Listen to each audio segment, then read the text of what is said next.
حضرات، آج ذوالحجہ کی 25 تاریخ ہے اور ہمارے ہاں کچھ تاریخوں کا جو اختلاف ہے اس کی روح سے ہو سکتا ہے کہ 26 ہو۔ آج سے 1384 برس قبل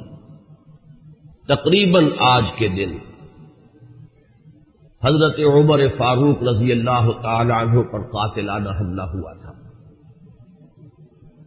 اس لیے کہ بعض روایات میں 26 ذی الحجہ کا تعین ہوا ہے اور بعض میں الفاظ یہ آئے ہیں کہ ذوالحجہ کے 4 دن باقی تھے جس دن کے حضرت عمر رضی اللہ تعالی عنہ پر یہ قاتلانہ حملہ ہوا۔ حج سے واپسی کو ابھی چند ہی دن ہوئے تھے اور اسی سفر حج کے دوران حضرت عمر رضی اللہ تعالی عنہ نے ایک موقع پر زمین پر لیٹ کر اور ہاتھ آسمان کی طرف پھیلا کر اللہ سے دعا کی تھی کہ پروردگار، میری ذمہ داریاں بہت بڑھ گئی ہیں، اب میرے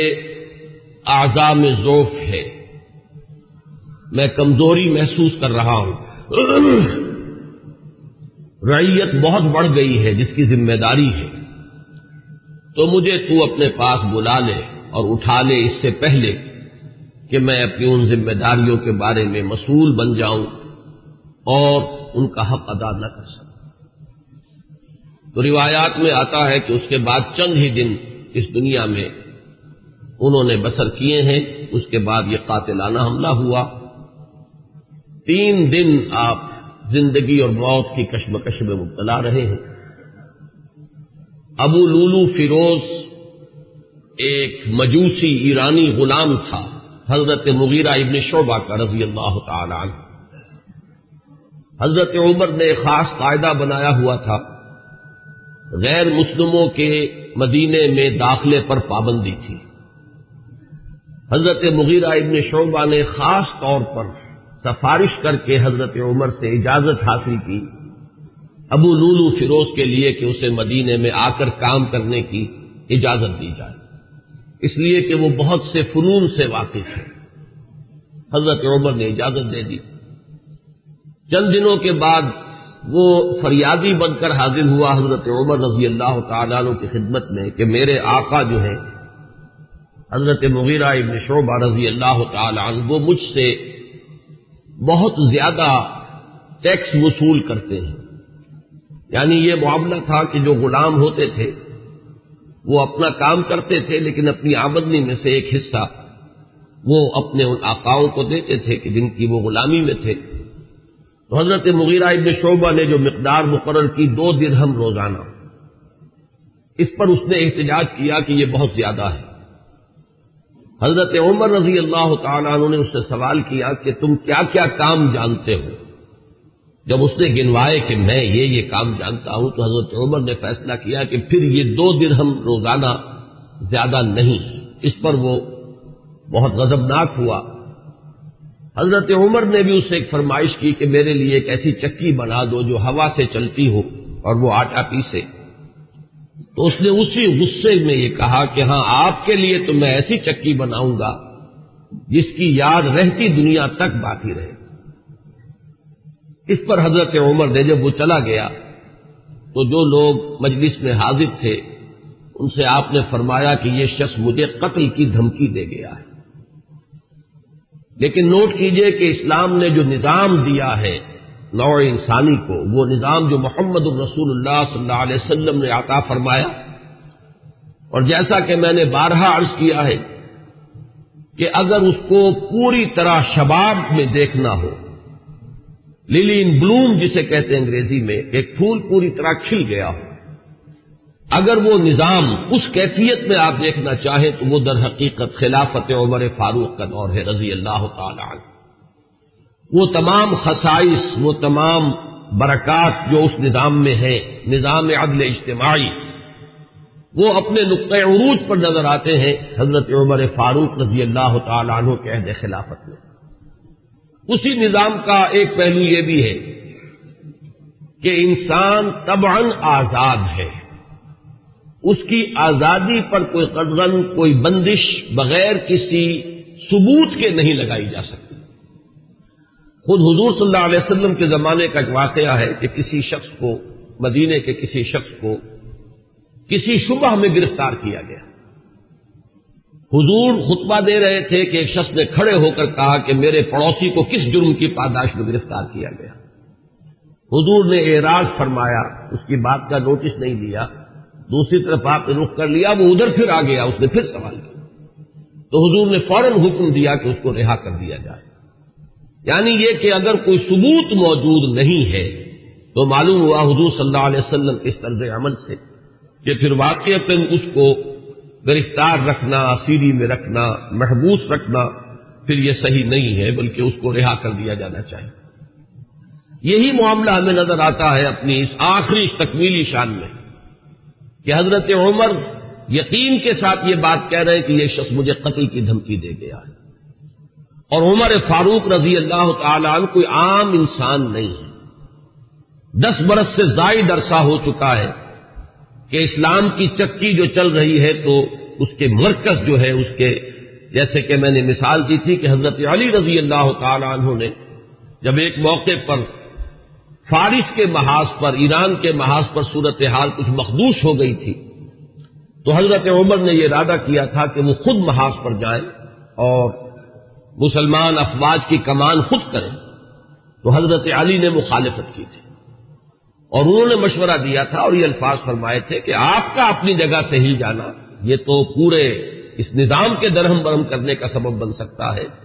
اور یہی تشبیہ دی تھی کہ چکی اسی وقت تک چلتی ہے جبکہ اس کی وہ کلی اپنی جگہ پر قائم رہے، تو آپ کی مثال تو اس پورے نظام کے لیے اس کلی کسی ہے۔ تو 10 برس تک وہ چکی جو ہے گھوم رہی تھی اسی شخصیت کے گرد، اور کتنے فتوحات کا دائرہ کہاں سے کہاں تک پہنچا تھا۔ اتنی بڑی کوئی سلطنت اس سے پہلے تاریخ انسانی میں کبھی وجود ہی میں نہیں آئی تھی، لیکن یہ کہ اس کے باوجود کہ اتنی عظیم سلطنت کے ذمہ دار ترین فرد ہیں حضرت عمر، میں حاکم کا لفظ استعمال نہیں کرنا چاہتا اس لیے کہ یہ لفظ بھی ہمارے اس نظام عدل اجتماعی کے ساتھ مناسبت نہیں رکھتا، نہ وہ حاکم تھے نہ حکمران تھے، وہ تو سید القوم خادمہم کی کامل مثال جو ہو سکتی ہے وہ حضرت عمر فاروق ہے رضی اللہ تعالی عنہ، لیکن یہ کہ اس نظام کی ذمہ دار ترین شخصیت ہے حضرت عمر، لیکن انہوں نے اپنے حفاظت کا کوئی اہتمام نہیں کیا، کوئی باڈی گارڈ کا انتظام نہیں کیا، دوسری طرف یہ کہ اس شخص کو قید نہیں کیا، اسے مدینے سے شہر بدر نہیں کیا، بلکہ یہ کہ چونکہ یقین ہے اس بات پر کہ زندگی اور موت اللہ کے ہاتھ میں ہے، لہذا وہ ہمیں نظر آتا ہے کہ ایک طرف توکل اس کی یہ شان ہے، دوسری طرف فراست کا یہ عالم ہے کہ اس کے اس جملے کی بات آپ نے پالی ہے کہ یہ مجھے قتل کی دھمکی دے گیا ہے، تیسری طرف اسلامی نظام میں لوگوں کی آزادی کا جو عالم ہے وہ نمایاں ہو رہا ہے، ایک ایسے شخص کو جس کے بارے میں شک ہے اس کو گرفتار نہیں کیا جا رہا، اس کے خلاف کوئی تعذیبی کارروائی نہیں ہو رہی۔ بہرحال اس شخص نے چند ہی دن کے بعد فجر کی نماز جب حضرت عمر فاروق ادا کرنے کے لیے آگے بڑھے ہیں اور آپ نے نیت باندھی، یہ شخص پہلی صف میں موجود تھا اور اس کا خنجر جو ہے 2 دھاری خنجر، دونوں طرف اس کے جو ہے وہ دھار تھی، اس کو اس نے حضرت عمر رضی اللہ تعالی عنہ پر جو وار کیے تو 6 وار حضرت عمر پر اس نے پے بپے کیے،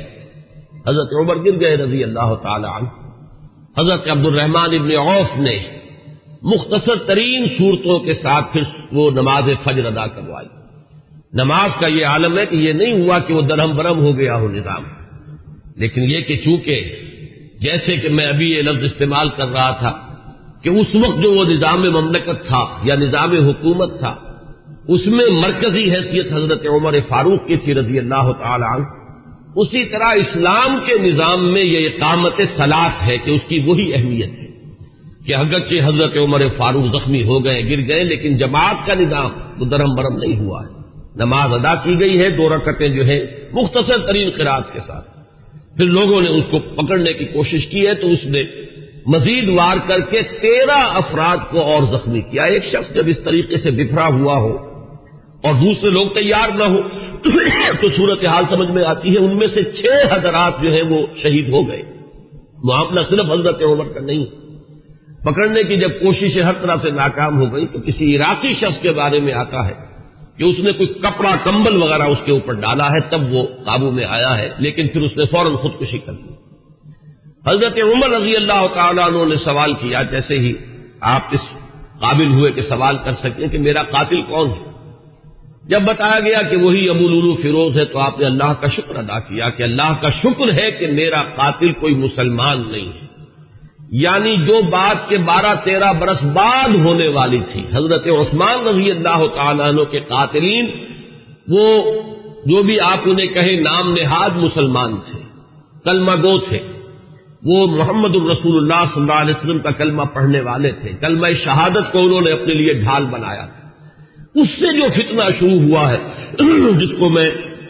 اس سے پہلے بیان کر چکا ہوں کہ الفتنۃ الکبریٰ,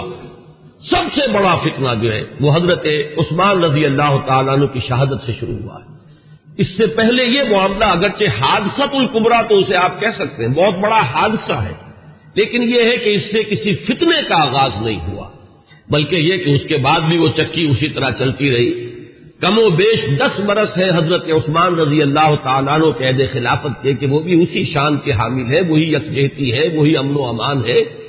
اسی طرح فتوحات کا سلسلہ جاری ہے. انقلاب محمدی علی صاحب الصلاۃ والسلام کا سیلاب جو ہے وہ بڑھ رہا ہے اسی شان سے, جو میں نے بارہا آپ کو سنایا ہے اقبال کا یہ مصرع کہ تھمتا نہ تھا کسی سے سیل رواں ہمارا. تو کم و بیش 10 برس اس کے بعد یہ کیفیت جاری رہی ہے, تو اس سے کسی بڑے فتنے کا آغاز نہیں ہوا. حضرت عمر رضی اللہ تعالیٰ عنہ پر یہ قاتلانہ حملہ ہوا ہے 26 یا یہ کہ 25, 26, 27 ان میں سے کوئی تاریخ ہوگی. 4 دن بقایا تھے. اب اگر 30 کا مہینہ ہو تو اس کی تاریخ اور بن جائے گی, 29 کا ہو تو کچھ بدل جائے گی. تقریباً وہ آج کا دن ہی پڑتا ہے, اور یہ ہے سن 23 ہجری. انتقال ہوا ہے تو پھر تدفین جو ہوئی, حضرت صہیب رومی رضی اللہ تعالی عنہ کے بارے میں وصیت تھی کہ وہ میری نماز جنازہ ادا کریں, اس کی امامت کریں. تو یکم محرم الحرام سن 24 ہجری کو تدفین ہوئی ہے. تدفین کا یہ واقعہ بھی بڑا اہم ہے, اور آپ سب حضرات کے علم میں ہوگا کہ حضرت عمر نے اپنے صاحبزادے عبداللہ ابن عمر رضی اللہ تعالی عنہما کو بھیجا حضرت عائشہ کی خدمت میں کہ میری بڑی خواہش ہے کہ آپ کے حجرے میں میں دفن ہو جاؤں جہاں محمد الرسول اللہ صلی اللہ علیہ وسلم اور حضرت ابوبکر صدیق رضی اللہ تعالی عنہ مدفون تھے. حضرت عائشہ نے فرمایا, اور اس سے جو مقام ان کی نگاہ میں تھا حضرت عمر کا وہ بھی ظاہر ہوتا ہے کہ کس طرح انہوں نے اثار کیا ہے, کس قدر ان کے لیے یہ مرحلہ کٹھن ہوگا فیصلے کا کہ اس حجرے میں صرف ایک قبر کی جگہ اور تھی. حضرت عائشہ نے فرمایا ام المومنین رضی اللہ تعالی عنہا کہ یہ جگہ میں نے اپنے لیے مخصوص کی ہوئی تھی, میں چاہتی تھی کہ میں خود یہاں دفن ہوں, اور اس میں کوئی حرج نہیں تھا اس لیے کہ حضور دفن تھے وہاں, وہ آپ کے شوہر تھے. حضرت ابوبکر دفن تھے, وہ ان کے والد تھے. لیکن میں عمر کو اپنی ذات پر ترجیح دیتی ہوں, لہذا میں اجازت دیتی ہوں کہ حضرت عمر کو وہاں دفن کر دیا جائے. جب حضرت عمر کے پاس واپس آئے حضرت عبداللہ ابن عمر, اور آپ نے پوچھا ہے کہ کیا جواب لائے, اور جواب دیا گیا کہ اجازت ہو گئی ہے, تو فرمایا کہ یہ آخری آرزو تھی زندگی کی, اللہ کا شکر ہے کہ وہ پوری ہو گئی. یہ جو حادثہ فاجعہ ہے, جہاں تک اس کے تاریخی پس منظر کا تعلق ہے وہ میں نے بارہا بیان کیا ہے, اور وہ در حقیقت سمجھ میں آتا ہے فلسفہ انقلاب کی روشنی میں.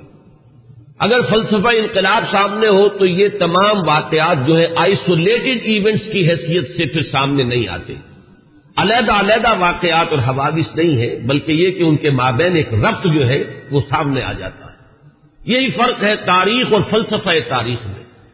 تاریخ اپنی جگہ ایک شعبہ علم ہے, اور فلسفہ تاریخ اپنی جگہ ایک مستقل فن ہے. تاریخ میں واقعات جو ہے وہ پیش نظر ہوتے ہیں, اور فلسفہ تاریخ جو ہے وہ ان واقعات کا پس منظر, ان کے اسباب و علل, ان کے عواقب و نتائج, پھر ان کے مابین ربط اور تعلق جو ہے وہ ان کو تلاش کرتا ہے. ظاہر بات ہے کہ اس دنیا میں جو حوادث رونما ہوتے ہیں, جو واقعات ہیں, کوئی نہ کوئی ان کے اسباب کا سلسلہ ہوتا ہے. کہ جیسے آپ کو معلوم ہے کہ فساد خون ہے تو پھوڑا کہیں ادھر نکل آیا, کہیں ادھر نکل آیا, کہیں ٹانگ پہ نکل آیا, کہیں بازو پر نکل آیا, تو وہ علیحدہ علیحدہ پھوڑے نظر آتے ہیں، لیکن یہ کہ ایک طبیب جانتا ہے کہ در حقیقت یہ ایک ہی مرض ہے جس کا کہ یہ ظہور ہو رہا ہے، سبب ایک ہے، یہ سلسلہ اندر جو ہے جڑا ہوا ہے۔